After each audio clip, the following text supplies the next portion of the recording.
I guess it really hit home. It sounds really silly, but it hit home where I went into the Blues to speak to the lads to say goodbye and my reasons for finishing. And then, and I presume all the players have been there. Your boots are still in your slot in the changing room. Got the black bin liner, got the boots, got the wet top, you know, and then you sort of leave your slot and your name is still there in the changing room where I've been getting changed now for the last however many years, and you walk to your car. And then I had to sort of speak to the boys, and all the clubs, you have WhatsApp groups with all the boys in. So you say, right, boys, you know, I'm going to leave the WhatsApp group now. So I left the WhatsApp group, and then I haven't got 100 city messages coming in a day from all the boys in the Blues anymore. And that's like, wow, like, that's weird. It sounds really, perhaps people don't think of that stuff, but that was the weird stuff which you're not used to, which you've always been immersed with the boys for so long, and then you're out of that. That's the bits, I guess, people don't tell you about when you lose. That was weird, but I mean, since I've finished, I've really been enjoying myself, spending time with my young family and stuff like that, and enjoying what's to look forward to this season. Yeah, I'm sure Anna, your little girl, keep you busy now. But I'm just wondering, obviously you talk to your family and your wife about, you know, I think this is it now. Did you confide in any of the players, confide in them before you did the big speech to all the Blues guys? There was only 2 boys I told beforehand. I didn't want to make a big song and dance about it, and I came home from training one day and I kind of knew, I picked up my little one, I had her for a couple of hours, I knew my wife was going to come home from work, I had to tell her what I was thinking. Because the 6 months prior to that, I was so adamant I was coming back, and I wanted to play for the Blues World Cup and do it all over again. And I knew deep down this one day that was it. So I waited for her to come home, and I told her. And I was getting, you know, it was hard not to get a little bit upset. So the first person I spoke to was obviously my agent, Darwin Jones, who's always been there for my side from day one. There was a couple of players who I'm particularly tight with. I spoke to them. They're like, you know, the heads of both medical teams from the Blues and Wales, head coaches, and that was pretty much it. And it was kept under wraps until it came out. And then they said, right, we'll announce it on Wednesday at 12 o'clock. I thought, that's perfect. I got a family wedding actually in Italy. I'm off on a plane at 1 o'clock. Get out of the country. So I was off at the plane at 1 o'clock, and I was even in security, so it had been out for like 5-10 minutes, and there was people coming up to me like saying congratulations or apologies, whichever way people look at it.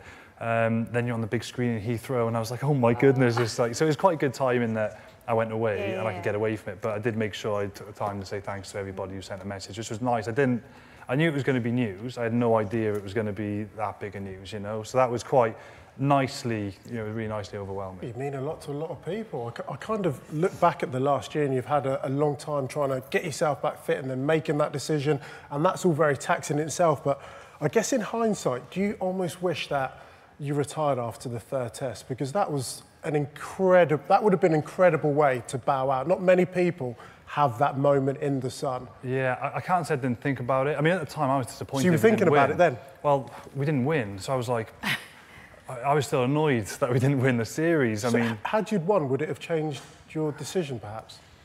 I don't know, because I felt I had unfinished business from 2013, because I didn't play that last test.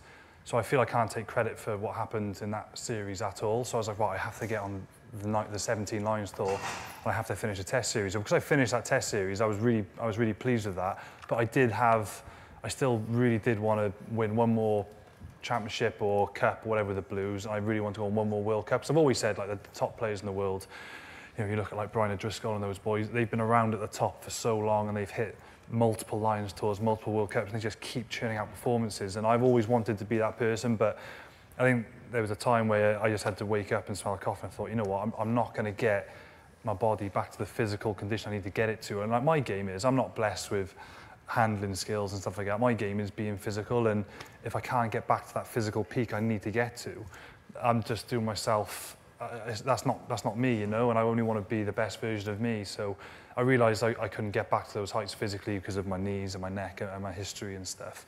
So I thought, you know what, I'd rather just go out on what was the back of perceived as a successful Lions tour, and with my body intact. And that was, you know, I've got a young family now. I want to be able to be active with my girl and plan on hopefully having a couple of more kids. My wife's not watching. Probably another 1 or 2. But, you know, I want to be an active dad, active granddad. So I just thought, oh, yeah, just sometimes you just got to look at the bigger picture. Do you think about that kind of stuff? Because rugby, professional sport, you're just so immersed in winning the next game, getting to the next major thing, the World Cup in a year's time.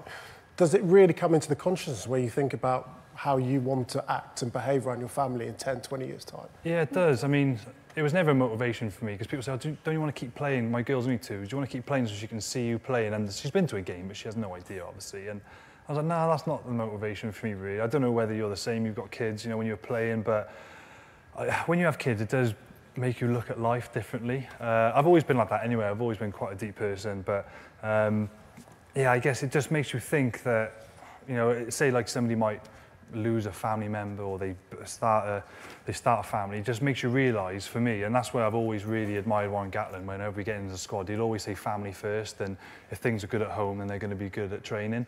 I've always really liked that, and that's what made the decision better for me, because the people I spoke to, who I was dreading speaking to, because I felt like I was letting them down, people like Warren Gatland and the Welsh Rugby Union, the Blues, they just said, of course, your family and your well-being's got to come first, and they fully supported the decision. So that was really nice, and they made the decision so much easier for me, and once those conversations were done, they were so supportive, it was great. I think you're the prime example, Sam, now of you know, a victim of the increasing physicality in the game. And I know you've been asked this quite a lot since announcing your retirement, but you know, it is a subject we speak about quite a lot on this programme in terms of changes to the game to protect players, to prolong careers. I mean, you're retired now, so What's you can great kind now of... is I don't have to sit on the fence anymore. Well, exactly, that's what I'm saying. So, it's your chance it's to great. voice And it's your something I'm opinion. actually quite passionate about speaking about, and I've said it a few times in the past, and don't get me wrong, I probably only reached 25 games a year, maybe 3 times in my career, because I physically couldn't get to that number myself anyway. And yeah, I am probably at the one end of the spectrum where I'm probably more injury prone than the players. I mean, I've dropped 5 kilograms already since I finished playing, just because I'm not eating what I'm normally eating and stuff like that. But yeah, I said in the Times thing last week, I think you should only play 25 games a year max. And I know it's a vicious circle because you're trying to compete with wages in France. And so how do you get bigger wages? Well, you need more games, more gates, more sponsorship, but it's a vicious circle. Yeah. So I know it's easier said than done. But I think 25 games max. I remember chatting to Courtney Laws on the Lions tour. He's approaching 40 games, and he's not he plays physically. That's not good for you. England players play even more, don't they, than the... It's unbelievable. It There's a huge amount to talk through, though, isn't there, today? Yeah. So I say 25 games a year max. You know, we're going to talk about some tackle law stuff coming up, but you know, I think player welfare. I'd be more than happy to speak about player welfare because it is. Don't get me wrong. I love rugby, love what it's given me, absolutely love the game. And if I knew what was going to happen, I'd do it all over again. If I went back to an 18-year-old boy, but yeah, we need to protect the players. I'm sure we'll be talking more about that during this season. Now,